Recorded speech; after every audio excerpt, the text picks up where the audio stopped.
Welcome to Two Homers and a Realist. This is the Midweek pod before the OU Nebraska game, the second in a row revival of the rivalry. Let's see what happens in Act 2. Act 1 was a little bit scary last year. We were supposed to handle them a lot better than we ended up doing. Did win the game, but we'll see. And, I'm going to the game. This is Steve. Jay, are you going to the game? It's up in the air. There might be a late Friday afternoon drive. Right. Nice. Involved. Nice. And Lucas will not be going to the game because I will be in Nashville or St. Louis for some Pearl Jam. You don't even know? Let's see. Friday night I'm in Nashville. Sunday night I'm in St. Louis. You better hope you got that right. So I will be in between. I'll be in St. Louis watching the game. Wow. That's Saturday risky. morning. That's risky. Couldn't find a flight from Nashville to Omaha in time to make it to Lincoln. You can take my personal plane anytime you like. If that was available, I would have done it. You just got to pay for the gas and the pilot. Well, Connor's going to be there, but he's not here right now. He's not with us. He's actually on an airplane right now, flying from some exotic location to this exotic location of Norman, Oklahoma. But we got a lot to cover. Let's start it off with the locks of the week. The realest deal, locks of the week. Let's update where we are coming into our realest deal locks of the week. Through 2 weeks, the leader is Lucas at 4-2. Lucky. He was 2-1 last week. Connor and Jay are now tied at 3-3. Connor pulled it out with a 3-0 performance after his 0-3 performance. Very nice. I'm a man of consistency. Yet again, 1-2. So for a 2-4 record, getting ready to just launch off of the bottom here and catch you guys in no time. So if you were responsibly betting all of our games, you would have lost the juice. I would have lost more than the juice. If everybody took our picks. Oh, right, yeah. I would have caused us we to would have lose. broke even, but then Right. the listener would have just lost Right. the juice. Well, that's up to the listener. The listener has to listen to what we say and then put their own Make an informed knowledge decision. and make an informed decision. Yeah, Yep. we are not professional gamblers, as far as you know. So this Yet. is not. We're not doctors, and this is not medical advice. We're not lawyers. It's not legal advice. If And Kevin Stitt would get off his ass, we might be. we might be. We actually might be soon. So let's go through and talk about our locks of the week. I've got Connor's. He phoned them in. And I've, of course, got mine. So let's start, though, with you guys. And let me know who your locks are. Who wants to go first? I'll go first. Okay. I've got Nevada getting 23.5 against the Iowa Hawkeyes. I don't know that Iowa can score 24 points. So I think that's a no-brainer for me for my first pick. I'm going to follow that up with Appalachian State minus 12.5. I might be the victim of the moment with the A&M win, but they almost beat North Carolina, so they're hanging with Power 5 teams, Almost beat North Carolina, did beat A&M, and they've got Troy coming to town. Game day is going to be there. That town, Boone, West Virginia, is going to be lit. No hangover? No, hang on. I think they'll handle it. And then another victim of the moment, I'm going to go Georgia Southern plus 12.5 against UAB. I'm not sure they can win, but I don't think UAB is great. And almost 2 touchdowns at 12.5 seems like a stretch. So they're getting 12.5 are the Georgia Southern victors over Nebraska. Yep. All right. Jay, what do you got? I honestly did not like any game at all this Pick entire another week. week's games. Why don't you? Pick last week. I'm actually gonna go with OU here. All right. I think we take care of business. All right. 11.5. Yep. I'm gonna go with. It opened at like 16 and immediately dropped down very quickly to 11.5. After the It was firing really of weird. Scott Frost. Yeah, which is strange to me. That seems like that's a strange reaction, that much Yeah. line movement. I'm gonna go with a team I've probably never picked before. I'm gonna go with Kansas plus 9.5. I think the Mighty Jayhawks are on a tear. Who are they playing? Houston. Okay, all right. No clue. Just All a right. gut. I don't know. Okay. And another game, they burned me last week, so they'll probably burn me a different way this week. But I'm going to go with Miami plus 5.5 over A&M. All right. So you're I get you with the burning you the other way. That's Miami, Florida, right? Correct. Okay. Well, we've got some interesting overlap here. I'll start with Connor's picks. Connor has OU, given the 11.5. He agrees. I, of course, like that, but it may or may not be one of my locks. He's got Syracuse in basically a pick'em. They're getting 0.5 point. And he has App State giving the 12.5 as well. So he likes the App State game. I actually like the App State game, too. I didn't pick it, but I like it. I like Nevada. That's one of my locks of the week. Nevada getting 23.5. I like Western Kentucky getting 6.5. And I like the other side of yours. I like Houston giving 9.5.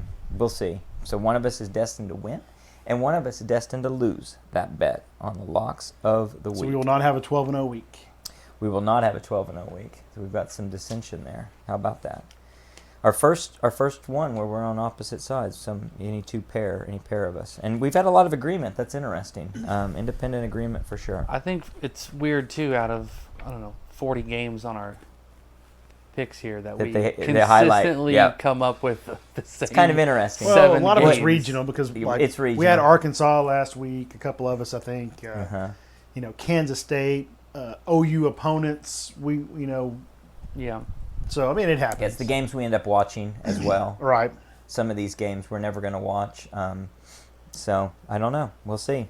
But so far, so good for all but one of us. Well, let's turn to preparation for Nebraska and talk about our thoughts there, talk about our thoughts on the game.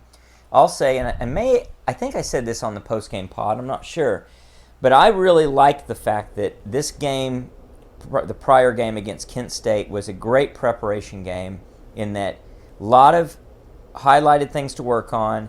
No doubt about it, no player on that field, no coach in that locker room can think they should be satisfied with that performance from top to bottom. They could be very satisfied with the second half, but they have to be a little bit bothered by the slow start, the bad start, and all that. So I think there's a lot to build on there, even with it being a solid win. It's all about how you actually use that, and if that turns for a positive, you could always have a negative attitude or have a negative reaction to it and think, well, we did so good in the second half, we can turn it on anytime we want. So the spin could go either way, but I'm optimistic that this coaching staff will be able to take this week of practice and really get through to some guys. And plus we get some guys back, and we probably are developing and opening up the fullness of or the start of the fullness of our defense and our offense, which should help us in this game. What are you guys' opening thoughts on Nebraska? I'm worried it might be a trap game. I know everybody. For Nebraska? I know everybody's thinking that we realize that it could be a trap game. Right. But with the coaching change, those players might be more fired up than they have been in the last couple of weeks.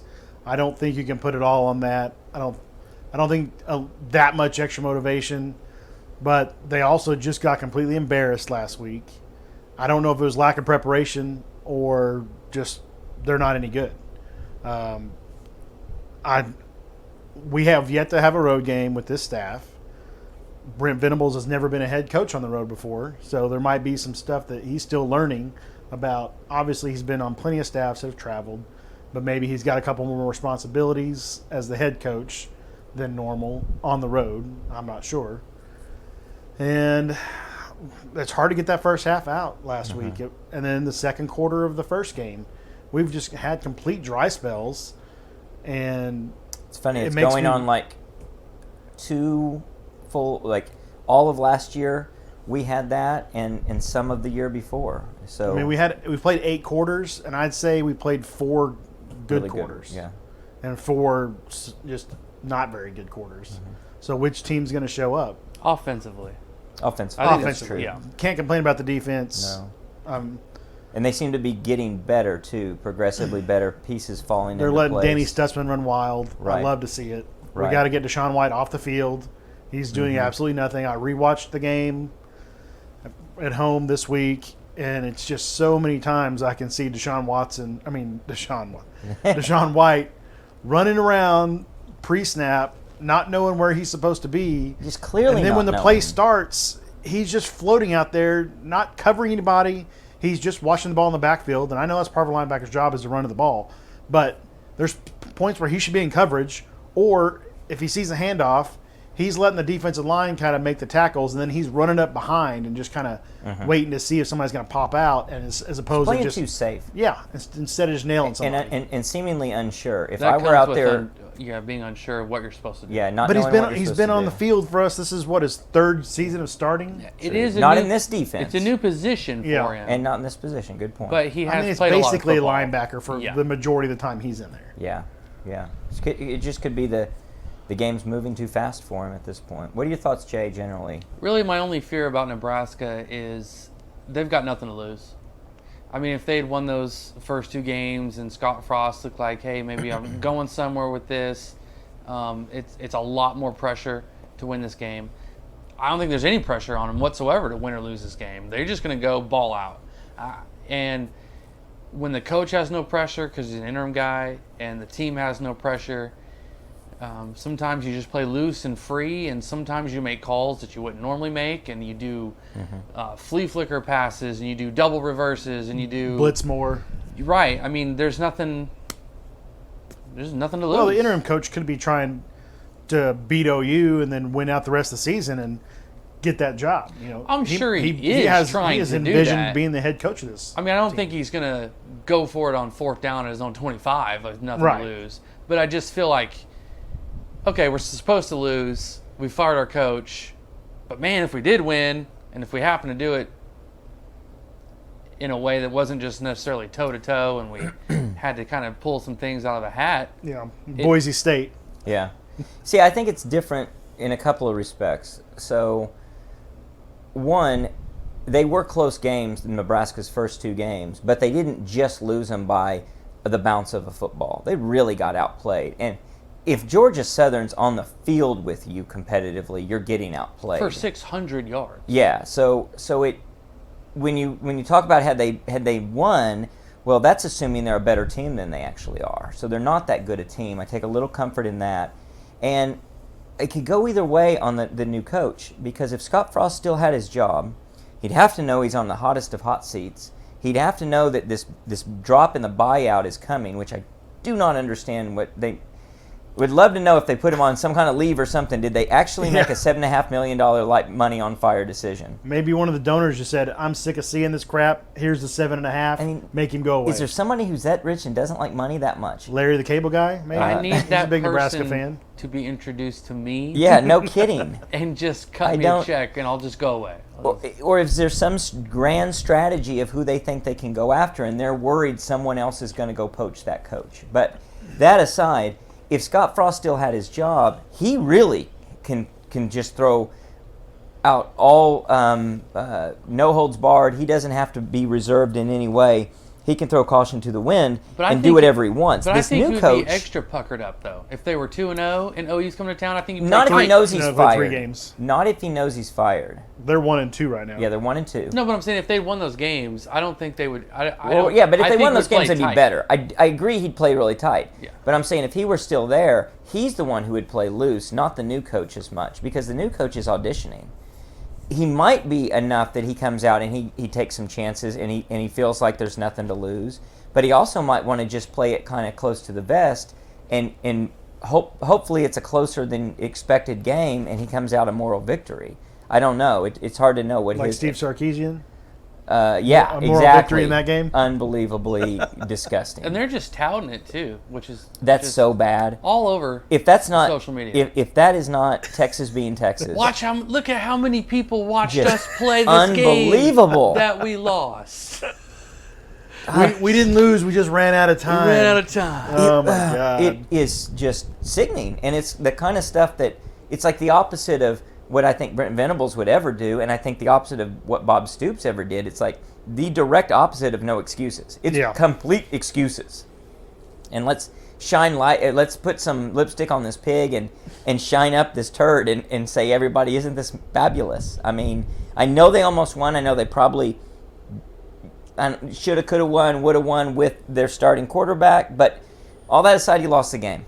And it doesn't build a winning mentality to to celebrate a loss. What does that even mean? But this isn't a Texas We podcast. just ran out of time. Thank God it's not. So Connor, he is dialing in some thoughts, a couple of his thoughts from Saturday. I'm going to basically just read what he had to say.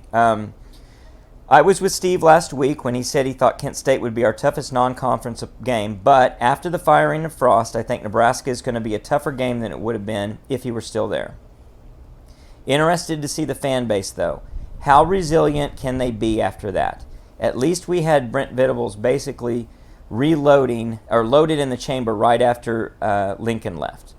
That program, the Nebraska program, is dead, capital D-E-A-D. I don't know if there's much anyone can do to breathe life back into it. I tend to agree. I think that they've got so many headwinds facing them. The same stuff that we would face if we were going through a long, long spell of patheticness. They've had I don't know, I'd have to look at their record. I mean, they shouldn't have fired Frank Solich. No, they shouldn't have. Callahan was a horrible hire. Still did good. He's a terrible person. And still did good. And yeah. Bo Pelini did was real 9-3, well. 8-4 every year. I Yeah. mean, they would kill Yeah. for that right now. God, wouldn't they? Who else do they have? Mike Riley? Yeah, right. That guy was He was a joke. He was in over his head from the day one. I and obviously forgot Frost. about Scott Frost was his too. So, our nadir was the John Blake era, obviously, with a little bit of Schnellenberger in there and the difficulties that Gibbs faced coming out of that. So it wasn't as prolonged as Nebraska's. And the things we have going for us that Nebraska doesn't, the environment probably was more conducive for us 20, 30 years ago of what we're talking about in the 90s. It's tougher today, I think, with everything that the landscape of college football, it's a more difficult environment to revive a program that's in the condition that a Midwestern program like that is. We have better weather than Nebraska. We don't have the best weather in the world, but we are right close to our key recruiting base, really close to some major population centers for that. And just everything you look at that's a negative for Nebraska, we may have it, but to a lesser degree. And I know what a headwind it was for us at times. I just can't imagine getting that program revived. I mean, they used to recruit Texas well, right? But they played teams in Texas. Right. They used to recruit California really well, and they made sure to schedule them every other season or to go out and play a game in Cal. Yeah. And now that's gone away, and it's just Big they Ten also had opponents that they're not going to beat Ohio State. Some of the best coaches ever, including one of the best coaches ever in Tom Osborne. And you look back at their history, they had two periods of advantage. One was a period where the farm boys would go, and unbeknownst to them, they were working out all summer, baling hay and lifting cows and doing whatever they do out there. And they'd come back strong as can be. And then you have the era when they were using steroids left and right. And both of those advantages are gone. Well, now they're recruiting, since they're in the same conference, Ohio State, Michigan, Wisconsin, Penn State. They're not getting any players that can go to any of those four schools. Well, even the rise of Iowa State has got to be taking players away from Absolutely. Nebraska. I mean, as bad as Kirk Ferentz is, I mean, Iowa's won 8 games a year for many years. Right. Even though they're never going to go over the hump with him. Just good enough. But Kirk they're Ferentz. getting players that Nebraska can't get. Yeah, for sure. And so the brand has become so diluted. I mean, think about it. For OU at least, it wasn't an entire generation of players. But today, Nebraska, I mean, they were in a Big 12 title game in 2010, but that's it. I mean, who cares? There's a lot of teams that are in a title game. They haven't been to a national championship or been a contender now in over 18 years. So kids today have no experience with that. There's just no connection to that history. I'm pretty sure this is the stat, but over the last 5 seasons, no Power 5 team has a worse record, or there's only 4 Power 5 teams with a worse record than Nebraska. Can you name the 4? Kansas. Vanderbilt. That's 2. Kansas, yep. Cal. Nope. Wow. You're in the right area. Yeah, it's going to be, there's somebody at Arizona. Conference. Arizona. Uh-huh. And I'll give you the Northeast. Oh, yeah, in the ACC. Rutgers. Oh, no, Big Ten, Rutgers. It's pretty bad. That is really, really bad. Pretty bad. So it'd be interesting to see what the fan base is like. We'll have to try and engage and interact with some fans up there. They've always been great fans, great people. It's got to be tough for them. And I've got a lot of friends, actually, professionally, that I've met through what I do and meeting at different conferences and just some awesome people. And they're always about my age, maybe a little older in some cases. So they had that mid-'90s excitement. They had all of that. Yeah. They knew that. 'Cause They they grew were up high- with it. high school or we just overlap, after. and they're a young kid in the '80s, or they're hearing about what happened in the '80s, and then they're a kid in the '90s. It's following that, and I'm just sympathizing with them and talking to them. It's really kind of sad, to tell you the truth, because I can see myself in them and say, wow, I could be like you. I could be in this position. It's really unfortunate. And I really like Nebraska as a rival. I'm just nostalgic for that. In fact, I would love to see us add them as a recurring feature in schedules as a non-conference opponent when we're in the SEC. It'd be pretty awesome to see them on the schedule very regularly. But we're going to have to think about what's best for OU, obviously, when we make those decisions, and that might actually not be. I what's think they best can for get OU. the ship righted. I do. The coach that you select is so important to turning a program back around. Yeah. And you can get the right guy to do it. I don't know. Well, they've got the fan support, and they've got their share of money, like anywhere. But then I look to places like Tennessee, and they haven't righted their ship in a long time, and they've got every bit of the same fan support and money and all of that. You look for other teams like South Carolina, and dare I even say Texas A&M, teams that, to different degrees, do not deserve their fan base. Okay, when I say right the ship, I don't mean going back to national titles. Sure. Well, I mean, You mean 8, 8, 9, 4, 10 win 9, seasons. 9 and 3. Yeah, okay. But yeah, and that's unfortunate because that's going to be below the standard of what a lot of those fans want. Now, what's interesting is that a stable equilibrium? Can you stay there? I mean, I guess you can. Somebody can, but it's kind of like Oklahoma State or any of these teams. If you're either going to build championship football or you're always going to be at risk at falling way, way behind because it's really hard to maintain fan support to stay at 8 and 9 win seasons. Well, that's what's so strange with Iowa. I mean, Yeah, truly. what are they doing? I mean, Wisconsin's been right up there. They've won Rose Bowls. They're very but similar.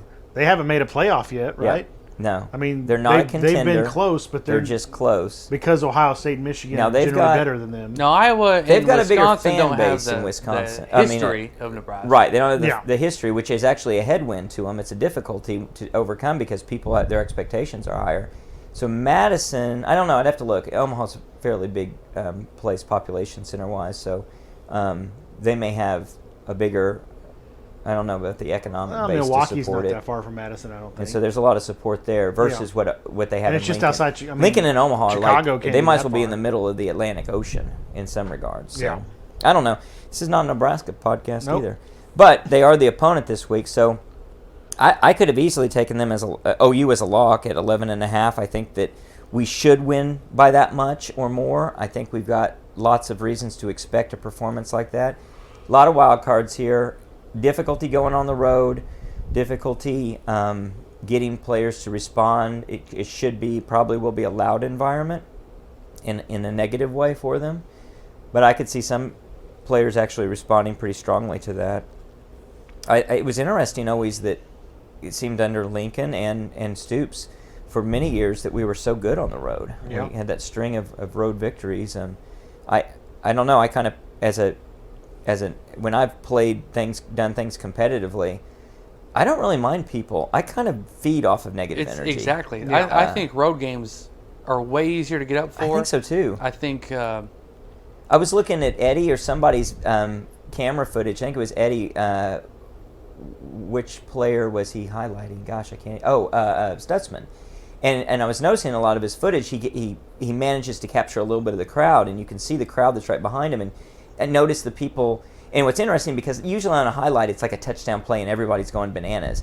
This is like a defensive stop that everyone's kind of, there's clapping. It's not everyone going bananas. So you see all these eyeballs looking at you. And that's tough because they're rooting for you, but they really want you to do good, and they're expecting really good things. And that'd be a lot of pressure as a 20-something-year-old versus these people hate me, so what do I care? And I'm just here to disrupt I'm going it. to show them. I'll show them. Yeah. and actually being able to control the crowd from a positive play that you made, Right. feeling the air get sucked out of the Just sucked stadium, out, yeah. is another good way to Absolutely. get amped up. Absolutely. So, What are we thinking in terms of what we need to be looking for? What do we expect to see? I'll throw out a couple ideas. I want to see some complementary football, which means some success offensively to the degree, and maybe I could just talk about it as success offensively. Even if we're giving the ball back, move the ball, run some clock, give the defense some time to gather their thoughts, and then I'd like to see obviously some strong production.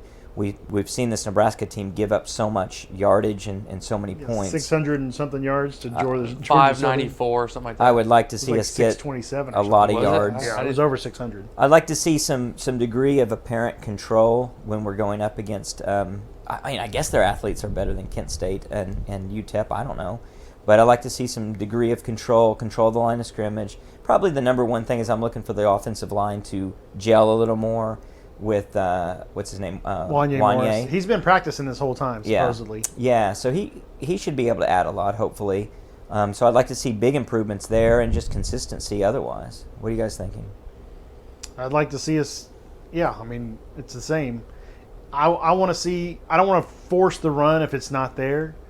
Like we did pretty much the first half, and then we came out in the second half and just started throwing it all over the place. Yeah. And that was what worked. So, as much as I'd like to have 250 yards passing and 250 yards rushing, if it comes out to where we have 300 passing and 120 rushing, and we win the game by Whatever double they're giving digits, you, take it. Who Yeah, cares? exactly. I mean, I want to see us run the ball, but I want to do. We talked about it before. Take what the defense gives you, and if that's going back to an air raid where we got to throw it 7 out of every 10 downs to move the ball, Even move it's it. the same pattern, Yep. the same out route. Yeah. I don't care. Well, right before the end of the half against Kent State, they throw the ball to Weiss. He doesn't get out of bounds for some odd reason. They flip the receivers. They put Mims over there. They run the same out route. He gets, 12 Twice to in a 15 row. yards 2 times in a row, and they throw it deep. That was a perfect end of the half. And even if that route's open every time, take it. or what Baylor did to us in the And Julian it really Wilson was game. exactly like what Baylor Yeah. did to us What that Baylor year. did to us, yeah. Julian Wilson, they just kept Same place on the field, doing the everything. same thing over and over. If it works, who cares? Yep, I totally Yeah, I'd agree. say that's what I've been surprised with so far, and maybe it is because of our opponents that the coaches are choosing to do what they're doing, but just do what you do with that Baylor system, and you read your box, and you take your run if you've got the numbers, or you take your pass if you've got the numbers, and just do what you need to do to move the ball. Who do we think the starting running back will be? I think it's Eric Gray. How did you? Do you think Major comes in the first series? If we're moving the ball. If we get first downs, I think if we get 2 or 3 first downs, then they sub him out just To do it, just opportunity for the rest-wise, rotation. Yeah. If not, it'll be like last week. Gray played the first series. Major played the next series. I think he played 2 series in a row. And then Barnes came in on the 4th series, I think. But Yes, he I did. don't- He was in quickly. he Yeah. didn't do much last week. I don't know. He won't be I don't in expect to much. see Barnes in the first half Yeah. this game, Yeah, I wouldn't expect that unless either. he had an amazing practice week. Right. I mean, Northwestern blew him off the football. No, Northwestern very, very well might have a better offensive line than we do at this moment. At this I'm not moment. sure. But we should be able to run the football. But again, if they're going to load the box, then just wing it all over the field. Right. If they're going to play too high safety, well, then we're just going to run the ball. I would and- love that. And it seemed like we force-fed a lot of between the tackle runs, too. Again, Yes, let's just start kicking it outside then. Yeah, I think so too. I think we've probably got more team speed than what Absolutely. Nebraska will present. So get out in space. And what I do like is little things that give me comfort. Dylan Gabriel's not forcing balls too often or too much, and really at all in a way that you would criticize. In contrast to Spencer Rattler, who apparently is still doing it at South Carolina repeatedly here in his 3rd year in college. It's still a little negative because he is creating some sacks. Yeah, he's But holding that's the ball a better. little too That's long. better than forcing the football into triple coverage. True. He's not. He's feeling a different kind of pressure. He's obviously not afraid to take a hit. He's not trying to. I don't want him to get hit a lot, but I do like. That's a good point. Yeah, it's kind of a mixed bag. Georgia there. Southern had 233 rush yards, and only 7 of those were quarterback related. So they just had 132 running back and an 85, and the quarterback threw for 409. So it was a total of 642 yards given up. Wow. Wow. Georgia Southern was 9 of 13 on third down, which Nebraska couldn't off the field, and then they were 2 for 2 on fourth down. So 9 of 13 on third down. Now, did somebody say Nebraska was also 9 of 13 on third down. Did somebody? Well, we don't think Georgia Southern's very good. Exactly. Did somebody say that? Did I dream this? That Nebraska had been, or alleged that Nebraska had been spending a lot of time on the OU game, prepping for it, or is there a risk that that's what's happened and they overlooked these opponents all the way up to a coaching level to some degree, especially Georgia Southern, and that they came into our game, or they're coming in preparing just for our game the entire time? Which, if so, I don't really know what that even means, because you don't have a lot to go on in terms of film. With two running vanilla our games. schemes? Like, Yeah. are you practicing on our plays? Like, you don't even know our plays enough Georgia to Southern had practice 2 them? turnovers, I bet that's too. not the case. I don't think, even if Scott Frost isn't that great of a coach, you're not going to spend that much time overlooking other opponents. I just don't buy that either. You're Yeah. not. So I don't remember if somebody told me that or if I saw something on Twitter, but we could just speculate about that and see if that's the case. But even so, I don't have a lot of fear. It's not like he's going to craft some master plan in that sense to find some chink in our armor and be able to exploit it. He's just not in a place to afford to overlook those games. Right. And either way, whatever preparation they did or whatever preparation he had in his mind, he's gone. And he's not a part of that anymore. And so that is a difficulty that they're facing in this week of preparation, is they're trying to get a new coach, an interim coach, installed and have everybody on the team look to him for leadership and decide what to do next. So that it'd be probably worse if this had happened a couple games before our game versus happening right away as far as that goes. I have a couple other thoughts and questions about some other things before we get to OU predictions, but anything else to talk about in terms of prep for Nebraska or expectations and what we think we're going to see there? I just think we're going to turn up a notch. I do too. I really think so too, and that is just that's normal course of events as you get to the Right. more difficult opponents. It's interesting because at least on paper, this is the most difficult opponent by name, and I kind of like doing that in terms of scheduling. These teams that go out and schedule what should be a very difficult non-conference game to open the season, or even 2 weeks in, like Alabama and Texas did. You look at Georgia, Oregon. Boy, that seems like a crapshoot and something that's just highly risky. I don't know. I like this build-up because you do get a chance to open up your offense and your defensive schemes so much more, which we've always done in the past, going back all the way through the Stoops era. So I would expect some of that for sure. We've seen glimpses of how good this team could be. What's fortunate for me is you could say that in the past couple of years, but you also saw glimpses of how bad those teams could be, and we haven't really seen how bad this team could be other than just a lack of production offensively in the last game for a couple of quarters. There haven't been just horrible, dumb mistakes and weird things that can cost you a game. It was just not really coming together and getting production. So I don't know. We'll see. I've got optimism about what we'll see going to a next level here against Nebraska. I'm being excited about the defense again. Yeah, how about that? Being able to count on the defense. Because we also need to get off the field. We haven't been that great either this year so far. It's been a little bit of a bend but don't break. We've given up some third downs we shouldn't. Yep. But it's been so plain and so vanilla. I'm ready to see an actual. Have we seen a blitz? Venables. We did a Yep. couple last. They blitzed a little bit against Kent State. Yeah. Yeah. Okay. Yeah. But I'm ready to see some Venables Yeah. where he just confuses the offense. The quarterback just does not know Where if it's he's going to coming get from. ear hold from the left or from the right or from Yep. the middle, and what safeties are coming and who isn't and who's dropping in the zone and who's not. And True disruption. Yeah. One thing we're not talking about is Casey Thompson had a field day against OU last season. It's true. Now he did have way better receivers at Texas Yep. than he does at Nebraska, but he put it on us for 3/4 of that game. He did. I mean, He did.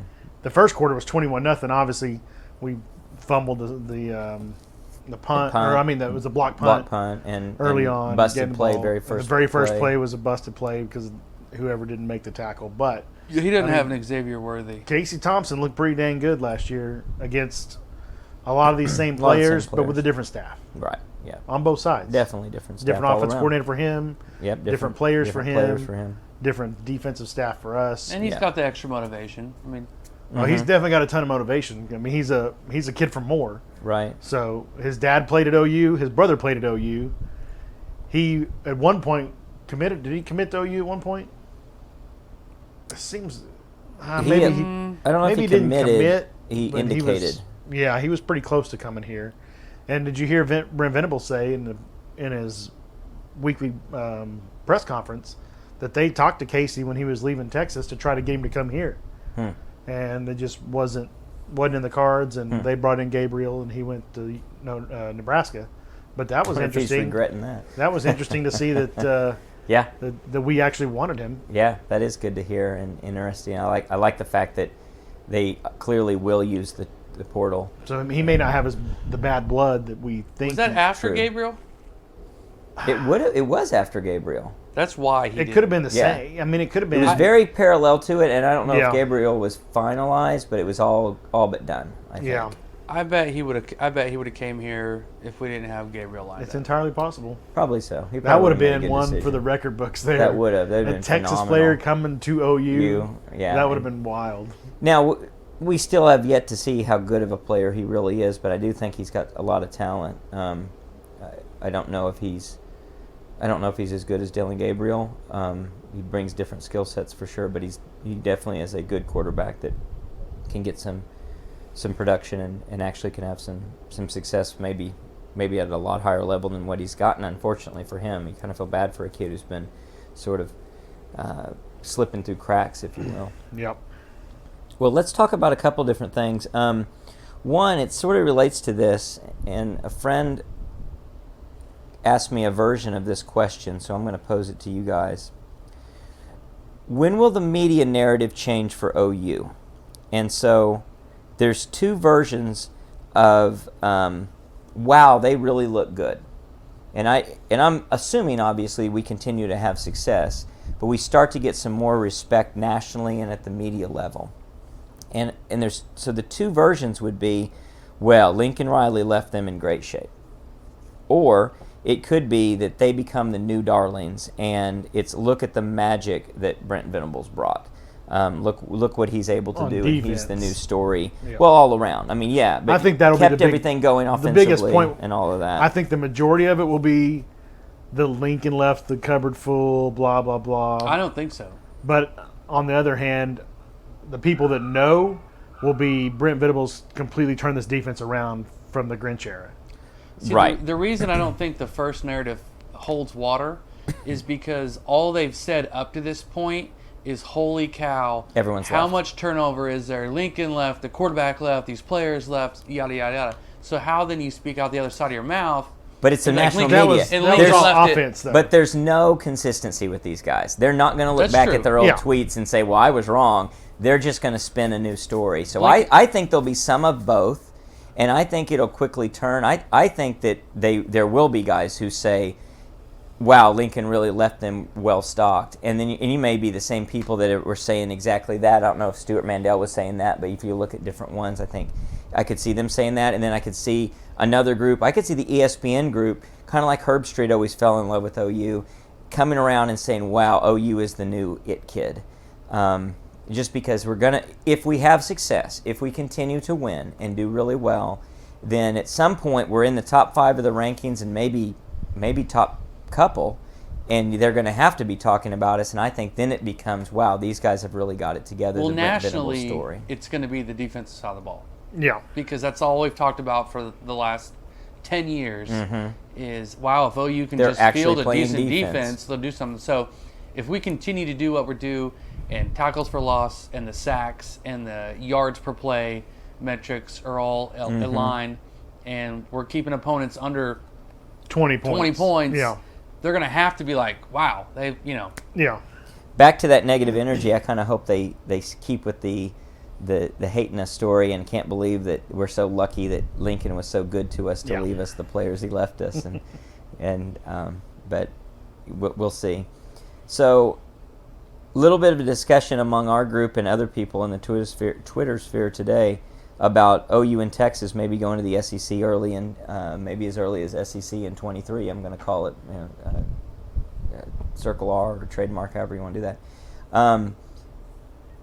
The news today was that the schedules have been changed somewhat. You've got Georgia off of OU schedule now as a non-conference in the next year. You've got Tennessee in 24 not going to be there. You've got SMU replaced as a non-conference game in both of those cases. Is that true? So we gave up. No, I think it was the Georgia.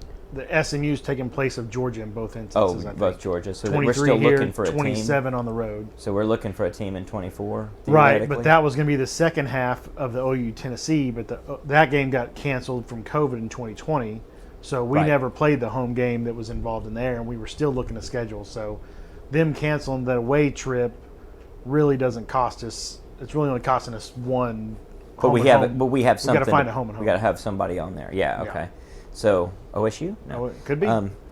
Could be. Yeah. So I think that it ever so slightly increases the chances. It seems like I like that one thing that was shared, that it looks like wheels are turning and things are starting to happen. We'll see. My money's still on 24. You think it'll be in the season of 24? Yes, I think we have one season of the Big 12 with the 4 new schools coming in. Mm-hmm. Because I don't think we're going to pay the buyout. Texas probably would, but I don't think we will. And I think ESPN negotiating early, because that contract starts in 25 for whoever's going to re-up with the Big 12, if it was ESPN or Fox comes in. But I think ESPN will essentially say, we're going to start your new contract year early in 24 with OU and Texas out of it, and we're going to throw you a couple bones. Instead of them paying the full buyout, we're going to give you a little bit sweeter deal on the TV rights to let them leave early and get them the SEC, because they'll get their buyout money over, because they want to do a huge deal with the period. SEC right after OU and Texas are in. Yeah, I could see it going that way. I tend to think it'll blow up, because I think we're going to continue to see dominoes fall and teams start heading to the exit. It becomes like a bank run, and you get scared if everyone's like, say every mascot's in this room, for instance, is representing their school, and they start to feel like the room with the free drinks is down the hall. Everyone starts edging towards the door, and all of a sudden there's a bum rush. So I think that's going to potentially start happening, where people start wondering where the hell they're going to be and want to get realignment. If you look at the teams in the current Big 12, sans OU and Texas, and then the 4 teams going to supposedly join the conference, you've got to worry as you look around who is going to defect and what is a better deal I could be getting or someone else could be getting. You got to worry about that if it's an expansion of these conferences. Is an Iowa State going to find a home in the Big Ten? Is an Oklahoma State going to find a home in the SEC? Well, if the Big 12 wants to poach, say, 2 more Pac-12 teams, well, that's the 24 season is when USC and UCLA are expected to be in the Big Ten. I think all of that can unwind before that, is what I'm saying. They could poach 2 Pac-12 teams in that same 24 season when OU and Texas are leaving. And it could be then, or it could be, let's just get this over with now, and we all come to the table and we just wash our hands of it and move on down the road with new deals. Because if I'm ESPN and Fox and all of the other networks, I'm trying to carve out what I want the future to look like. And if I'm coming to them, I'm going to say, hey, Big 12, for instance, I don't even know who you're going to be. And you're losing 2 of your biggest draws. Why am I going to pay up for what you've got? You've added BYU, great. But you're losing Texas. So explain to me why I should even care about this. And there's no guarantee yet. So we're not going to get a deal done, and they're going to want to come to the table. I think parties will realize to get a deal done that's got certainty in it from both perspectives, they're going to want to get things done now rather than later. So I tend to think it'll start to unwind faster rather than slower. But then again, you had a lot of players and a lot of different interest, vested interest, with different motivations. And obviously, a bunch of people don't know what the hell they're doing because they got caught blindsided by OU Texas leaving. So and USC, UCLA. Exactly. And give them a chance to make a continued mistake. Yes, that's a good point for sure. That could happen. Jay, any thoughts? No. Do you want us to go to the SEC sooner rather than later? Gosh, I would like one more year of I don't mind one Of more year being- of getting kids in, getting getting kids Brent's in. kids in. And if you want to look forward to, I mean, Gabriel could come back for another season. He could actually come back for 2 more seasons. Right, true. But if not, I would still like him here next year while Grooming our another 5-star kid. quarterback comes in and has a year to Jackson Arnold. Yeah. So Do you want his first year starting to be in the SEC though? I think it'd be okay. I don't know. I'm not nearly as worried about that. I could see the benefit of one more year to get ready with another recruiting class, but honestly, I mean, I also selfishly would. I if, think- if we I could think get the we need schedule more to go to hog Provo, I'd like to go to BYU game. I think that would be fun. that'd be fun. The other, I would like to go to Cincinnati for a game. Mm-hmm. I don't really care about going to Central Florida, or definitely not Houston. So I still think we I need. want to talk about that in a second. We're having a stellar defensive line class this season. I think you need another one on top of it so that you at least roll in with young depth that can grow into it. I think that would be an advantage, but I'm going to give you a hot take. The SEC is not as great as everyone takes them out to be and makes them out to be, and the Big 12's not as weak. So we can compete, and I've always said this, and I really believe it now more than ever. We can compete in the SEC a lot better and a lot faster than people say. Not to overplay one game, but Texas nearly and probably should have beaten Alabama, who is everybody's darling. Georgia's really, really good. Name me another team that you're really that afraid of. If it's A&M, they just got beat. Not that they're not a good team building a lot of things, but LSU, they look like a dumpster fire. I think some of I it is think what you- SEC people have been saying for a long time is it's not necessarily that the teams are great other than Bama and Georgia, but it's the week-to-week getting beat up by high-level recruits in the trenches that A&M may not be a great team, but they've got Yeah, they've got probably great truth to defensive that, line. They've but got when- great. For what it's worth, when these teams play the mid-range Big 12 teams in the bowls, they get beat. Oklahoma State beats the SEC consistently, among others. So I don't know. I It mean, just sounds like it's a monster week to week when you go to A&M this week, then you host LSU, then you go to Arkansas, and then you may get a reprieve against a Missouri, but then then you're at Florida. I mean, Yeah. I know that I the don't know. names sound scarier than they really are, if you want to think of it that way. Yeah. But they are getting elite athletes even to those mid-range schools that no, I agree. that it's Iowa great State recruiting. and West Virginia are not getting. Right. And, and we'll see what our defense can do in terms of elevating us to a new plateau. But obviously, we struggled with these teams like Iowa State, and yet we were a championship caliber team and made it to the playoffs to be occasionally competitive. So, yeah, it remains to be seen. I think we're building enough that I'm pretty confident we could make the jump. Thinking about what you said about Provo, could the Big 12 play dirty with us and try to get us in Texas to cough up a buyout by doing something with the schedule that makes it where OU and Texas don't play? Or basically hold us hostage. They don't or play against threaten each that. other, you mean? Yeah, that OU and Texas don't play each other. I think if they try to do that, we would schedule it as a non-con game. That's probably true. We'd probably just pay a buyout to. Yeah, that's what we'd probably do. That's what if I'm Joe C. That's what I'd do. Say, You just screw say, Tulsa, you, we're not playing you, we're playing Texas. and we're going to give you every bit of the buyout we were going to give the Big 12, and we're going to play Texas that weekend. You got I to can see think that. there's enough grown-ups in the room I would think so. I to would not think let so. that happen. That's Bob pretty. Bowlesby That would has look left that super- is the pretty building. super petty. petty. That That is would pretty be. petty. But have you met the irate 8? I mean, those are some really pissed off people. Thinking about the group in Stillwater in particular, I think it's just such a bad look. it is a huge bad. Now, they look. could not schedule OU and bad OSU for future business for sure. to be petty, which who cares? Right, But, right.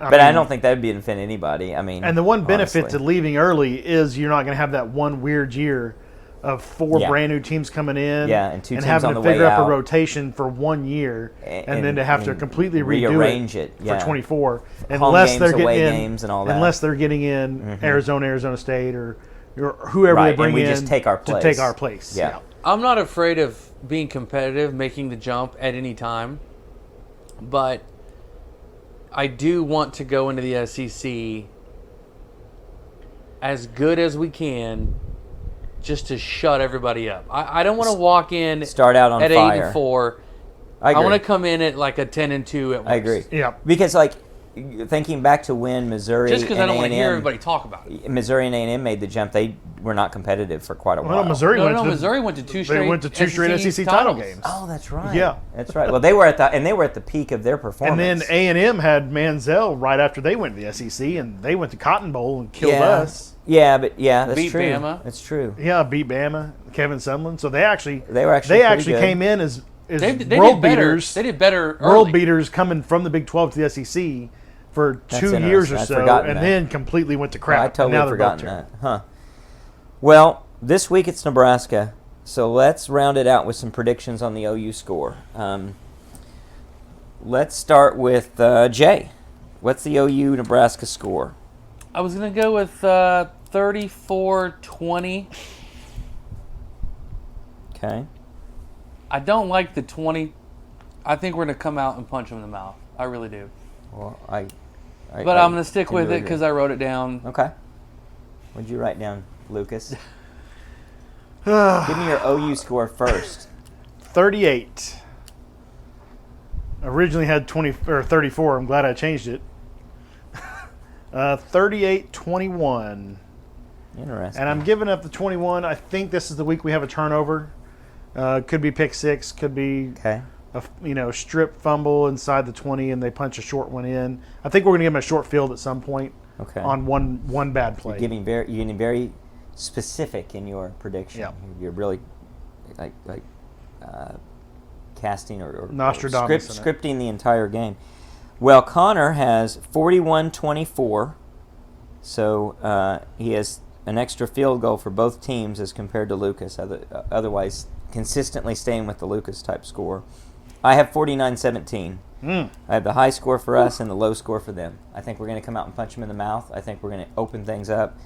And I would tend to say that is my expectation for a good OU game. I think we're capable of that, and that's what I'm hoping for. So I guess my score prediction is always a little aspirational, but That's why you're a homer. but it's realistic. It is realistic. It's a realistic score. How's We your can definitely do that. how's your realisticness been in the first 2 games of the season?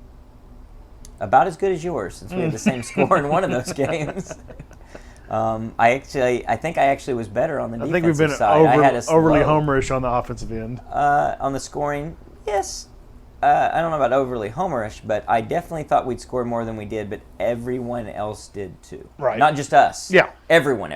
I think my game feels a little tighter than the game's actually going to be.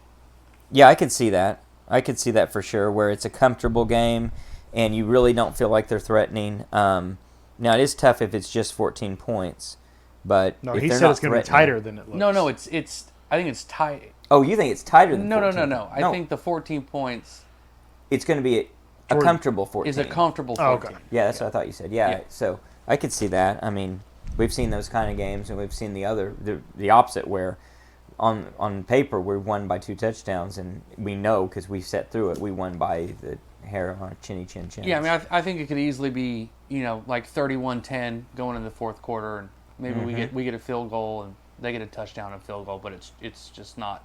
It's never threatening. Yeah. Well, we're going to put together. I think we're going to do a Zoom call for our post game after the Nebraska, and we expect to all be there. Connor sure as heck better be there because he's the one organizing it.